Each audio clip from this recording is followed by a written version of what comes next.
मित्र मैत्रिणींनो, CTET resources मध्ये तुमच्या सगळ्यांचं मनपूर्वक स्वागत आहे। आपण आपल्या या चॅनलवर टीईटी पेपर 1, टीईटी पेपर 2, त्याच प्रकारे सीटेट पेपर 1 आणि सीटेट पेपर 2 याची आपण इथे पूर्णपणे म्हणजे सिलेबस आपण या चॅनलवर आपण अभ्यासत आहोत। कालच्या टॉपिक मध्ये मी तुम्हाला डिसऑर्डर म्हणजे लहान मुलांमध्ये जे काही डिसऑर्डर असतात, निगम अक्षमतावाले जे मुलं आहेत त्याबद्दल मी तुम्हाला माहिती दिली। त्या डिसऑर्डर मध्ये आपण डिस्लेक्सिया बघितला, डिस्कॅल्कुलिया बघितला है ना, डिस्ग्राफिया बघितला। ओके, त्याच्यानंतर आपण अफेजिया बघितला, लँग्वेज संदर्भात जो राहतो तो। त्यानंतर आपण ADHD attention deficit hyper activity हे आपण एक बघितली। ठीक आहे, ह्या सगळ्या डिसऑर्डरचा आपण काल अभ्यास केलेला होता। तर आज आपण आपल्या या व्हिडिओमध्ये आपण इन्क्लुझिव्ह एज्युकेशन हा एक सगळ्यात इम्पॉर्टंट टॉपिक आहे। 5 मार्काला तर हा उतरतो आणि कसं आहे माहितीये का, हा सगळीकडेच येतो। कसं सीडीपी सगळ्यात जास्त महत्वाची राहते, सीडीपी महत्वाची राहते। ते सीडीपी ला अनुषंगानेच मग सगळे तुमचे टॉपिक विचारल्या जातात। तर आता हे इन्क्लुझिव्ह एज्युकेशन हा एक आपण टॉपिक बघू। टीईटी पेपर 1, टीईटी पेपर 2 मध्ये सुद्धा जितके जे काही टॉपिक्स आहे या व्यतिरिक्त ते पूर्ण टॉपिक्स आपण या चॅनलवर आपण पूर्ण करणार आहोत। ठीक आहे ना। तर आता बघा, सगळ्यात पहिले इन्क्लुझिव्ह एज्युकेशन लक्ष द्या। आता इन्क्लुझिव्ह एज्युकेशन बघा, आता इन्क्लुझिव्ह एज्युकेशन म्हणजे काय? समावेशी शिक्षा। समावेशी शिक्षा म्हणजे काय की सगळ्यांना एकत्र हे करून ती शिक्षा तुम्हाला द्यायची, शिक्षण तुम्हाला द्यायचं असतं। बघा की inclusive education means including everyone. Including everyone लक्षात ठेवा, including everyone in regular education. ठीक आहे, म्हणजे जे तुमचे सामान्यपणे जे आपले शाळा स्कूल्स राहतात तर त्या स्कूल्स मध्ये तुमचं सगळ्यांना एकत्रित करून तुम्ही शिकवा, त्याला समावेशी शिक्षा म्हटलं जातं। Inclusion means educating children with special education needs full time in the regular classroom. आणि inclusive education schools are totally opposite to the idea of special education school. आता इथे आपण स्पेशल एज्युकेशन स्कूल आणि रेग्युलर स्कूल मध्ये काय difference असतो ते थोडंसं बघूया। तर बघा, स्पेशल एज्युकेशन स्कूल जे असतात, स्पेशल एज्युकेशन स्कूल ओके, आणि तुमचं रेग्युलर स्कूल ओके, काय असतं माहितीये का? स्पेशल एज्युकेशन स्कूल आणि रेग्युलर स्कूल। स्पेशल एज्युकेशन मध्ये काय असते की ज्या डिसॅबिलिटीचे मुलं आहे, म्हणजे कुणाला समजा कोणी आंधळे असतील है ना, कोणाला डोळ्याचा प्रॉब्लेम असेल ओके, कोणाला श्रवणचा प्रॉब्लेम म्हणजे श्रवणचा ऐकण्याचा प्रॉब्लेम असेल, हिअरिंग डिसॅबिलिटी कोणाला असेल, किंवा डोळ्याचं काही आंधळेपणाला राहते, तर ह्याच मुलांसाठी हे तुमचं स्पेशल एज्युकेशन राहते। म्हणजे विशिष्ट कॅटेगरीची मुलं जे राहतात, ज्यांच्यामध्ये काही अधिगम अक्षमता असतात, ज्यांच्यामध्ये काही प्रॉब्लेम्स असतात, जास्त प्रॉब्लेम्स असतात, त्या मुलांसाठी हे स्पेशल एज्युकेशन तुमचं आहे। आणि हे जे तुमचं रेग्युलर स्कूल आहे, हे रेग्युलर स्कूल मग कोणासाठी असते? हो, तर रेग्युलर स्कूल मग तुमचे सगळे जे आपले विद्यार्थी असतात, नॉर्मल विद्यार्थी, त्याच्यासाठी रेग्युलर स्कूल असते। परंतु जे आपली समावेशी शिक्षा आहे, त्या समावेशी शिक्षेमध्ये असं सांगितलेलं आहे की तुम्ही ह्या स्पेशल एज्युकेशन मुलांना सुद्धा तुम्ही तुमच्या शाळेमध्ये स्थान द्या। कारण की माहितीये का कसं होते, तुमचं स्पेशल एज्युकेशन आहे, आता कोणाला काय माहितीये का की डोळ्यांसंबंधीचा प्रॉब्लेम आहे, दृष्टीचा प्रॉब्लेम आहे, त्यांना दिसत नाही, त्या मुलांची वेगळी शाळा आहे। तर मग आता हे जे मुलं आहे, हे जेव्हा तुमचे इथे जातात, म्हणजे बाहेरच्या जगात जेव्हा हे मुलं जातात, तेव्हा कसं आहे, तेव्हा त्यांना तिथे प्रॉब्लेम होतो। का प्रॉब्लेम होतो त्यांना? कारण की त्यांना मग तसं डील नाही करता येत त्या मुलांसोबत, दुसऱ्या लोकांसोबत। म्हणजे समजा एखादा आंधळा व्यक्ती जर समजा असेल आणि त्याला एखादा दुसऱ्या डोळस व्यक्ती जर त्याच्यासमोर असेल, तर त्याला तसं डील करता येणार नाही है ना, आणि त्या व्यक्तीला पण समजणार नाही की भाई या व्यक्तीसोबत मग आपण कसं बोलायचं। म्हणूनच इन्क्लुझिव्ह एज्युकेशन म्हणजे समावेशी शिक्षणामध्ये असं सांगितलेलं आहे की तुम्ही या सगळ्या मुलांना एकत्र घेऊन चला ओके। कारण की जर समजा अशा सिच्युएशन जर आली समजा, तर मग जो नॉर्मल मुलगा आहे त्या नॉर्मल मुलाला पण समजेल की भाई अशा मुलांसोबत तुम्हाला कशा प्रकारे ट्रीट करायचं आहे। आणि लक्षात गोष्ट, म्हणूनच काय माहिती आहे का, रेग्युलर स्कूलमध्ये ही समावेशी शिक्षाची हे त्यांनी सांगितले। आणि त्यांचं म्हणणं आहे की भाई जे काही प्रॉब्लेम्स येत असतील, अशा मुलांना ज्यांचे काही प्रॉब्लेम्स आहे ना, अशा त्यांना जे प्रॉब्लेम्स आहेत ते फेस करतात, ते सगळ्यांचे प्रॉब्लेम्सचे सोल्युशन तुम्ही प्रोव्हाइड करा।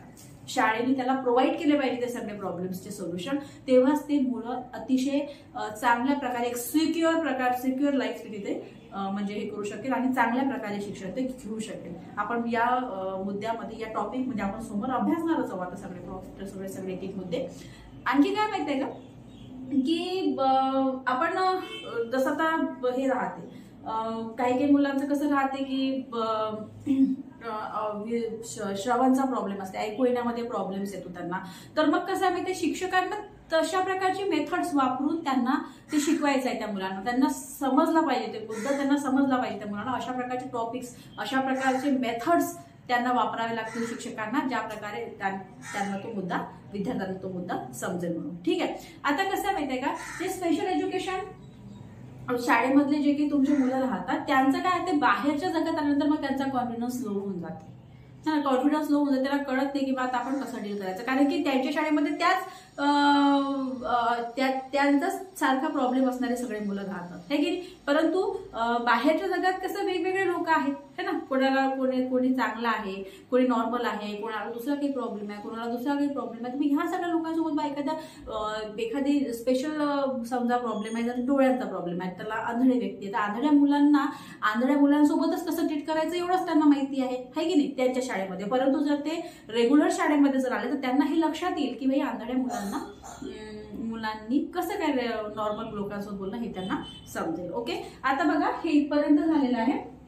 आता याच्यामध्ये आणखी पण भरपूर काही टॉपिक्स आहेत, भरपूर काही मुद्दे आहेत, ते आता आपण बघू. ओके.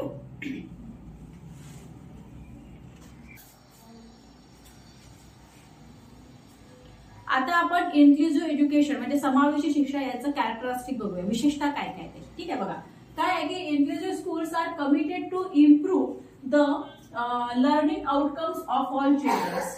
इन्क्लुझिव्ह एज्युकेशन जे आहे ते कमिट करते, समावेशी शिक्षण कमिट करते की काय करणार आहे, improve to learning outcomes of all students.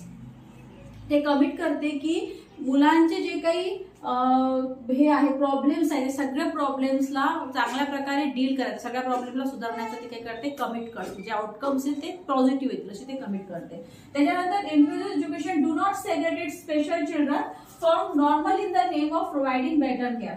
आता कसं आहे का, सेग्रेशन हा एक तुमचा निगेटिव्ह वर्ड आहे. आपण निगेटिव्ह पॉझिटिव्ह वर्ड शिकणारच आहोत. तर सेग्रेशन हा एक तुमचा निगेटिव्ह वर्ड आहे. तर इन्क्लुझिव्ह एज्युकेशन समावेशी शिक्षण कुठल्याच मुलाला सेग्रेट करत नाही, अलगाव म्हणजे वेगळं ठेवत नाही. आता समजा एखादा मुलगा असेल, त्याला काही प्रॉब्लेम्स असेल, तर त्या मुलाला तो वेगळा ठेवत नाही. आणि त्या मुलाला एखादा शिक्षक आहे समजा तुमच्या शाळेमध्ये वर्गामध्ये, आणि एखादा विद्यार्थी असा आहे की ज्याला श्रवण संबंधी प्रॉब्लेम्स आहे, त्याला नाही कळत काय बोललं, तर मग शिक्षकाचं काम आहे की त्याला वेगळं न ठेवता सगळ्यांच्या समवेत, सगळ्यांच्या सोबत हे करून त्यांना जो काही त्यांना जे शिकवायचं ते त्यांना शिकवायचं. त्यामुळे सेग्रेशन शिक्षक करत नाही. इन्क्लुझिव्ह एज्युकेशन सेग्रेशनला म्हणजे हे करते, अवॉइड करते की भाई मुलांना सगळ्यांना एकत्र करूनच शिकवायचं आहे. त्याच्यानंतर बघा inclusive schools provide multiple learning opportunities. काय प्रोव्हाइड करते, हे मल्टिपल लर्निंग अपॉर्च्युनिटीज प्रोव्हाइड करते. जे तुमची समावेशी शिक्षा आहे ती मल्टिपल लर्निंग अपॉर्च्युनिटीज प्रोव्हाइड करते. आणि education follow child centre curriculum. Child centre education पद्धती ही सगळ्यात जास्त महत्वाची आहे. तुमचं जे आपले जे पियाजे आपण बघणार आहोत, ते पियाजे यांनी सुद्धा चाइल्ड सेंटर एज्युकेशनला खूप महत्व दिलेलं आहे. चाइल्ड सेंटर एज्युकेशन खूप जास्त प्रमाणात इम्पॉर्टंट आहे, कारण की मुलांना तुम्हाला ठेवायचं आहे, मुलांना मेन सोर्स ठेवायचा, मुलांना मेन ठेवायचा, आणि त्याच्यानंतर मग बाकीच्या गोष्टी. टीचर्स, तुमची शाळेची व्यवस्था हे सगळं नंतर, परंतु मुलं सगळ्यात जास्त इम्पॉर्टन्स आहे. ओके. पेपरमध्ये सुद्धा जर तुम्हाला प्रश्न येत असेल तर कुठलं एखादं समजा आहे की मुलगा चांगला विद्यार्थी तुमचं चांगली प्रगती करू शकत नाही वा करत नाहीये, तर याला जबाबदार कोण, तर याला विद्यार्थी जबाबदार नाहीये, याला तुमचे टीचर्स जबाबदार आहे, याला शाळा पद्धती तुमची जबाबदार आहे, त्याच्यामुळे मॅनेजमेंट जबाबदार आहे. त्याच्यामुळे तुम्ही मुलांना जर तुम्ही दोष देऊन जर तुम्ही ते आन्सर लिहित असाल तर तुमचं 1 मार्क ते चालत होतं. आपल्याला मुलांना दोषी ठरवायचं, आणि मुलं दोषी नसतातच, मुलं दोषी नाही आहे. ओके. ते ज्या वातावरणामध्ये राहतात त्याच्यामध्ये जे संस्कार तशा प्रकारे ते घडत जातात.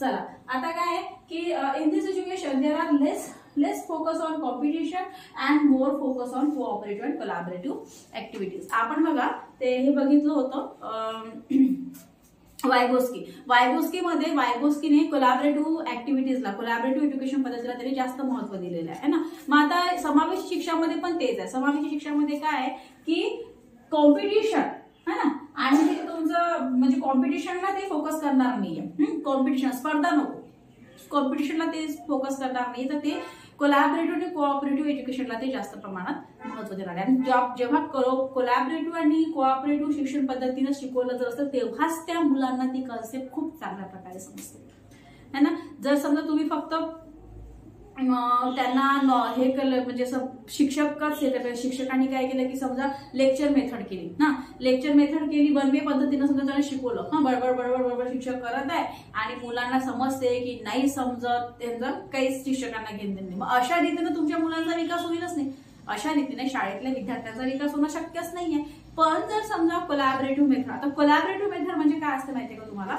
कोलॅबरेटिव्ह मेथड मध्ये काय असते की समजा आता 4 जण आहेत, मी सांगितलं पण होते वायगोस्की मध्ये, समजा हे तुमचे 4 स्टुडंट आहेत, चालत नाहीये बघा, तुमचे 4 स्टुडंट आहेत समजा, तर 4 स्टुडंट आहे, तर शिक्षक काय देतात, एखादा टॉपिक त्यांना देतो आणि तो टॉपिक एखादं समजा प्रोजेक्ट त्यांना देतो, आपण समजू प्रोजेक्ट घेतो तो, मग ते प्रोजेक्ट त्यांना 4 जणांना मिळून करायचं असेल आणि शिक्षक ऍज अ फॅसिलिटेटर आहे. ओके, शिक्षक ऍज अ फॅसिलिटेटर राहतो आणि ऍज अ फॅसिलिटेटर म्हणून तो फक्त त्या विषयावर तो फक्त ऍज अ एमक्यू तो काम करतो. तो फक्त त्याला सांगतो की हा तुम्हाला असं करायचं, असं करतो. तो त्याला तिथपर्यंत समस्येच्या समाधानापर्यंत पोहोचवण्याचं काम तो करतो. तो स्वतः ते काम करत नाही, शिक्षक करत नाही, मुलांना एनकरेज करतो की तुम्ही ती गोष्ट करा. हे आहे कोलॅबरेटिव्ह एज्युकेशन पद्धती. ठीक आहे, मग आता हेच आहे की भाई हे जे आहे इन्फ्लुएन्स एज्युकेशन कॉम्पिटिशनकडे दुर्लक्ष करते. त्याचा फोकस कॉम्पिटिशनवर नाही आहे की भाई याला जास्त मार्क्स मिळाले पाहिजे, त्याला काही मार्क मिळाले, हा मुलगा हुशारतो, असं त्याच्यामध्ये नाहीये. तर ते काय करतात की जास्तीत जास्त तुमच्या कोलॅबरेटिव्ह आणि कोऑपरेटिव्ह एज्युकेशनकडे ते लक्ष देतात. ओके,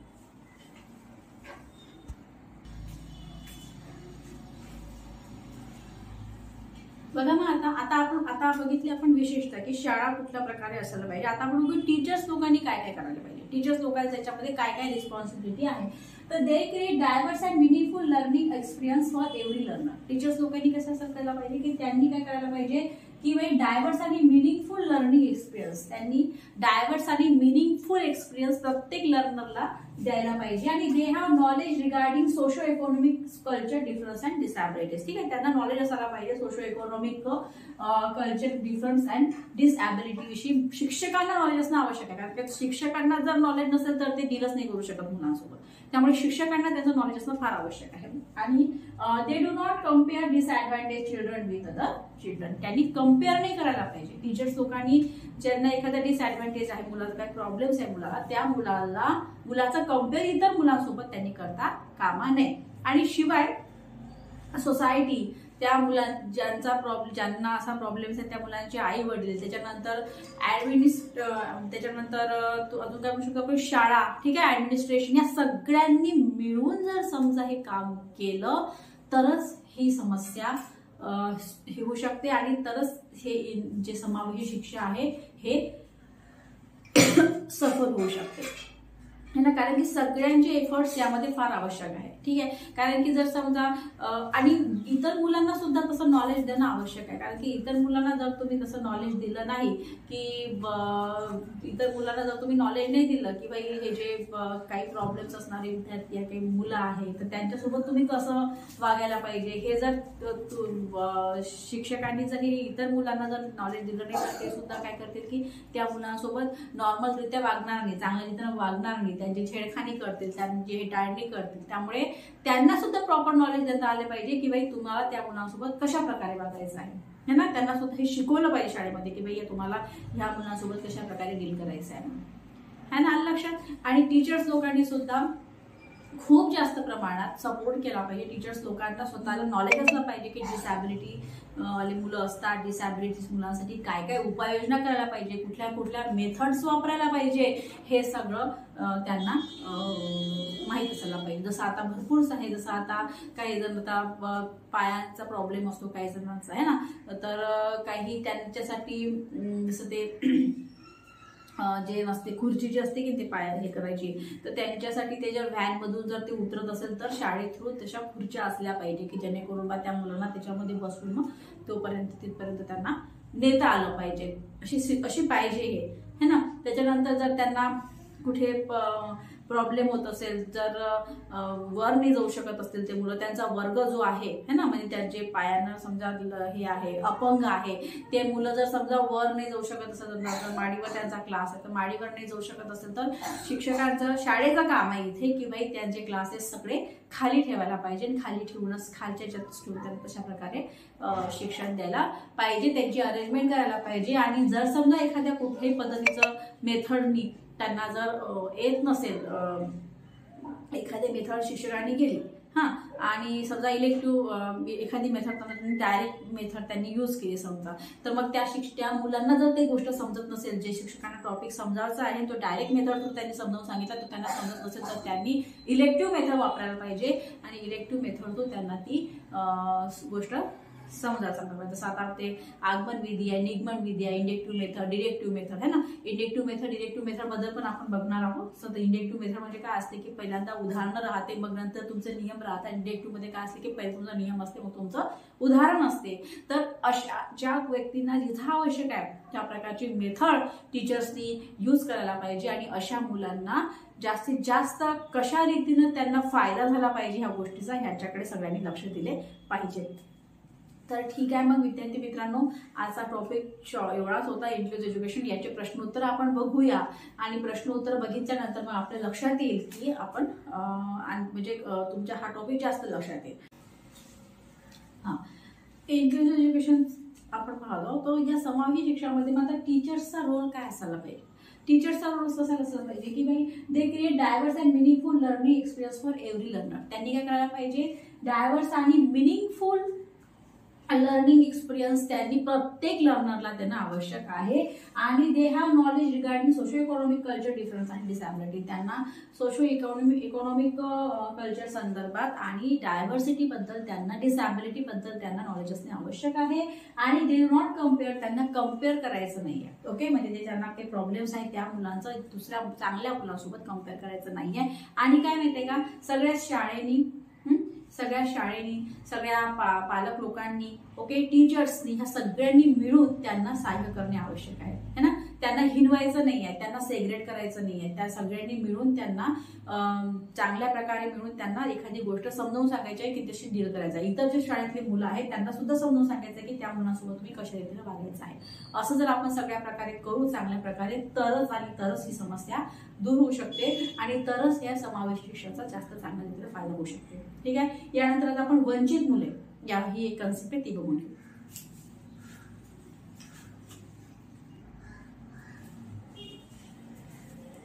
आता बघा, डिसएडव्हान्टेज चाइल्ड हे कुठले असतात ते बघूया. वंचित मुलं.